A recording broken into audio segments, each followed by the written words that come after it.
আমরা যে বিষয়টা নিয়ে আলোচনা করব সেটা হচ্ছে মার্কস ট্রি বা মাল্টিপ্লেক্সার ট্রি।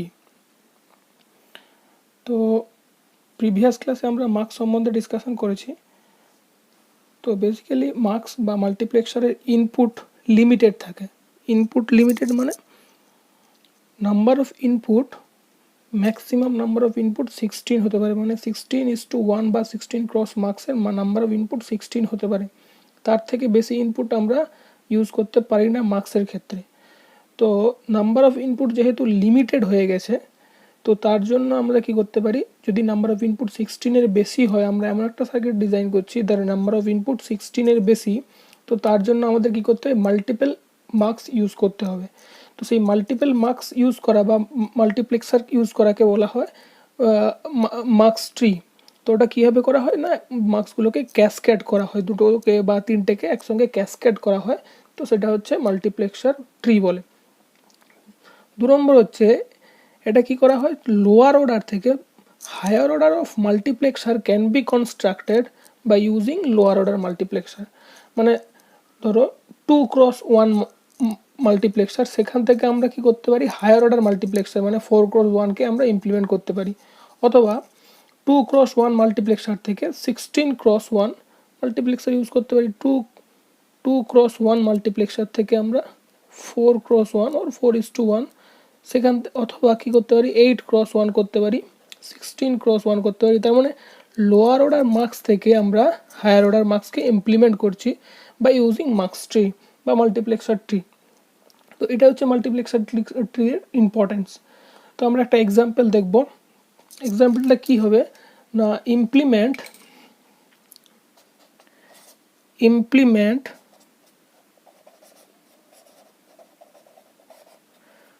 4x1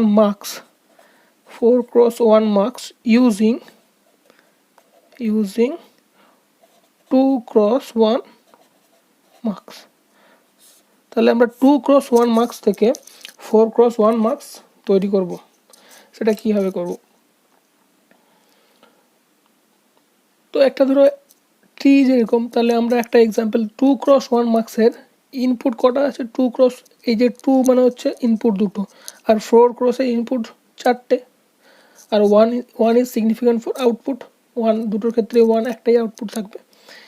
এবারে 2x1 মার্কস কতগুলো আমরা ইউজ করতে পারি, তাহলে তার জন্য আমাদের একটা বের করতে হবে যে আমাদের maximum number of input implement যেটা করতে হবে সেটার আমরা ইনপুটটা লিখব, সেটা ইনপুটটা 4। আর আমরা যেটা দিয়ে ইমপ্লিমেন্ট করব, 2x1 দিয়ে ইমপ্লিমেন্ট করব, তার ইনপুট হচ্ছে দুটো, তাহলে ডিভাইডেড বাই 2। তাহলে 4 নাম্বার অফ ইনপুট আমাদের ইমপ্লিমেন্ট করতে হবে, আর number of input by number of input যেটা দিয়ে ইমপ্লিমেন্ট করব, 2x1 দিয়ে ইমপ্লিমেন্ট করব, তাহলে ওর নাম্বার অফ ইনপুট দুটো। এটা ডিভাইড করলে আমরা পাচ্ছি 2। নেক্সট আবার এই 2কে আবার সেম নাম্বার দিয়ে 2 দিয়ে আবার ডিভাইড করব, তাহলে এখানে পাবো 1। যতক্ষণ না পর্যন্ত 1 পাচ্ছি ততক্ষণ পর্যন্ত আমরা এইভাবে ডিভাইড করে যাব। তাহলে এইভাবে ডিভাইড করলে তাহলে আমাদের টোটাল নাম্বার অফ মার্কস লাগবে সেটা হচ্ছে 2 + 1, এই 2 আর 1 এই দুটো মিলে 3টা। তাহলে 3টে 3 নাম্বারস অফ 2x1 মার্কস লাগবে, কার জন্য না, 4x1 মার্কস ইমপ্লিমেন্ট করার জন্য। তাহলে একটা 4x1 মার্কস ইমপ্লিমেন্ট করার জন্য আমাদের 3টে 2x1 মার্কস লাগবে। একই রকমভাবে একটা যদি আমরা দেখি, ইমপ্লিমেন্ট করব আমরা 8x1 মার্কস ইমপ্লিমেন্ট করব using 2x1 marks. 8x1 marks implement করব ইউজিং 2x1 মার্কস। তাহলে যেটা ইমপ্লিমেন্ট করব তার ইনপুট 8, যেটা দিয়ে ইমপ্লিমেন্ট করব সেটা ইনপুট 2। এটা ডিভাইড করলে কত হবে, 4। Next 4/2, that means 2, that 2/2 means 1। তাহলে total number of marks required কত হবে, 7। তাহলে 7 number of 2x1 marks needed. কার জন্য? 8x1 মার্কস তৈরি করার জন্য। তো এইগুলো হচ্ছে আমাদের স্টেজগুলো। তাহলে ফার্স্ট স্টেজে আমাদের লাগবে 4টে 4x1 2x1, নেক্সট স্টেজে 2টো 2x1, লাস্ট স্টেজে একটা। তো সেটা আমরা কীভাবে করবো? ধরো 4x1 জন্য, তো আমরা ধরো 4x1 জন্য ফার্স্ট স্টেজে বলেছে দুটো মার্কস লাগবে। তাহলে দুটো মাল্টিপ্লেক্সার, 2x1 দুটো মাল্টিপ্লেক্সার, তার ইনপুট কি আছে? তার ইনপুট দুটো হবে, আউটপুট একটা হবে। নেক্সট আরেকটা লাগবে, দুটো বলেছে, তাহলে দুটো। তো এই দুটো আবার কি হবে? আরেকটা মার্কসের কাজে লাগবে। তাহলে এভাবে, তাহলে দেখো 4টে ইনপুট, এখানে যদি আমরা এগুলো ইনপুট হিসেবে নিই, তাহলে 4টে ইনপুট, আর এর আউটপুট যেটা যাচ্ছে, আবার এই দুটোর আউটপুট আবার একটা মার্কসের ইনপুট, যেটা নেক্সট স্টেজের জন্য, এইটার জন্য এইটা, আর এই দুটো হচ্ছে এই দুটোর জন্য। তাহলে এভাবে 4 আর 1, 4টে ইনপুট একটা আউটপুট, তাহলে 4x1 মার্কস ইমপ্লিমেন্ট করা যাবে বাই ইউজিং 2x1। একই রকমভাবে আর 8x1 মার্কস ইমপ্লিমেন্ট করা যাবে। 7টা 8x1 ইউজ করে আমরা 7টা 2x1 মার্কস ইউজ করে 8x1 মার্কস তৈরি করতে পারি। তো এবারে 2x1 মার্কসের আমাদের ইমপ্লিমেন্টেশনটা আমরা দেখব কীভাবে হচ্ছে। তাহলে কি হচ্ছে, একটা দিলাম আমরা 2x1 মার্কস, আরেকটা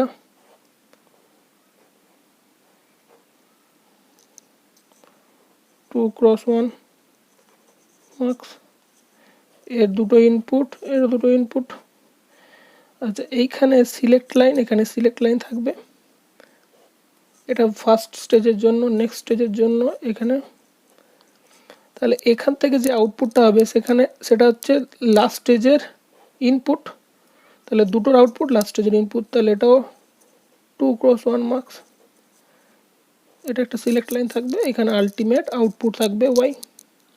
তাহলে আমরা জানি I0, I1, I2, I3। যদি আমাদের ট্রুথ টেবিল আমরা দেখি, ট্রুথ টেবিলের ক্ষেত্রে যদি 4x1 ট্রুথ টেবিল আমরা জানি, 4x1 ট্রুথ টেবিল কি থাকে না, S1 S0 যদি হয় আর y যদি আউটপুট থাকে, সিলেক্ট লাইন S0 S1 হয়, তাহলে 0 0 0 1 1 0 1 1।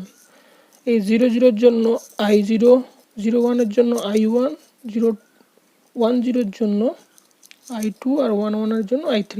এটা ছিল 4x1 মার্কসের ট্রুথ টেবিল।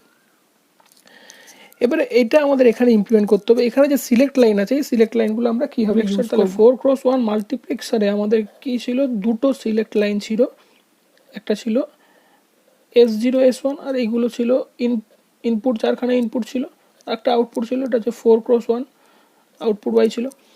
তো এখানে আমরা যখন 2x1 ইউজ করছি, তাহলে এখানে সিলেক্ট লাইন একটা, তাহলে এখানে S0 আর S1 কোনটা হবে? এবারে একটা জিনিস, এখানে ফার্স্ট স্টেজ যেটা দুটো ইউজ করা হচ্ছে, সেখানে সিলেক্ট লাইন সবসময় সেম থাকবে। মানে এখানে যদি আমরা S0 ইউজ করি, এটাও S0 হবে, বা এখানে যদি S1 ইউজ করি, এটাও S1 হবে। তাহলে কোনটা S0 হবে, কোনটা S1 হবে? এটা S0 হবে না এটা S1 হবে, নাকি এটা S1 এটা S0 হবে? কোনটা হবে সেটা আমরা কীভাবে দেখবো? ট্রুথ টেবিল থেকে। তো ফার্স্টে দেখো, আমরা যদি এটাকে S0 ধরি, এটাকে ধরো S0 ধরছি, তাহলে এটাও S0 হবে, আর এটা S1 ধরছি। তাহলে S0 যদি হয়, S0-র কটা স্টেট? দুটো স্টেট থাকবে, একটা হচ্ছে 0, একটা 1।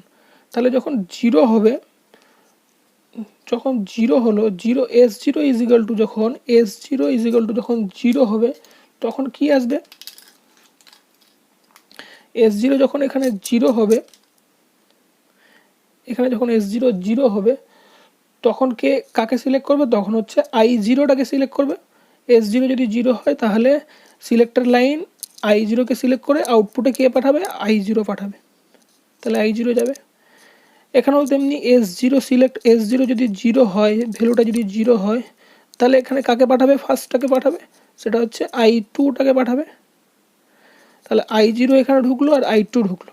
তাহলে এখান থেকে আমাদের আউটপুট দেখো, এখানে আমরা আউটপুট দেখছি 0 0-তে I0 হবে। তাহলে আমাদের আউটপুট I0 পেতে গেলে S1 এর ভ্যালুটা কত হতে হবে? S1 এর ভ্যালুটা 0 হতে হবে। S1 এর ভ্যালু যদি 0 হয় তাহলে I0কে সিলেক্ট করবে, S1 এর ভ্যালু যদি 1 হয় তাহলে I2টাকে সিলেক্ট করবে, নিচেরটাকে সিলেক্ট করবে। 0 হলে অপরেরটাকে সিলেক্ট করবে, যেটা আমরা দেখছিলাম এখানে 0 হয়েছে I0কে সিলেক্ট করেছে, এখানে 0 হয়েছে I2কে সিলেক্ট করেছে। তাহলে এখানে I0 আউটপুট পেতে গেলে আমাকে S1 0 হতে হবে। তাহলে S0 0 আর S1 0, তার জন্য আমাদের এইখানে এইটা পেলাম আমরা। নেক্সট ক্ষেত্রে দেখো, নেক্সটে যদি আমাদের S0টা 1 হয়ে যায়, S0টা যদি 1 হয় তাহলে এখানে কে সিলেক্ট হবে? তখন I0 আর সিলেক্ট হবে না, এখানে আসবে কে? I1 আসবে। একই রকমভাবে এখানে এটাও S0 এটাও S0, তাহলে এখানে 0 থেকে এটা এখন 1 হয়ে গেছে। 0 যেহেতু আমরা এইটা দেখছি, তাহলে 0 থেকে 1 যখন হয়ে গেছে, তাহলে 1 মানে কাকে সিলেক্ট করবে? I3কে সিলেক্ট করবে, I3। তাহলে এখন এখানে ইনপুট যাচ্ছে, এই 2x1 মাল্টিপ্লেক্সারের ইনপুট যাচ্ছে কি? I1 আর I3, এই দুটো। তাহলে এই দুটোর মধ্যে এখানে আউটপুট আমাদের কে আছে? I1। তাহলে I1 আউটপুট পেতে গেলে আমাদের কী হতে হবে? ওপরেরটা আছে, তাহলে ওপরের আউটপুট পেতে গেলে আমাদের কী করতে হবে? S1টাকে 0ই থাকতে হবে, 1 থাকলে নিচেরটা হবে, সেটাই দেখো এটা আছে 0। তাহলে S1 কী হবে? 0ই হবে। তাহলে S1 0 হলে এখানে কি আসবে? I1 আসবে, সেটা আমাদের এখানে আছে I1।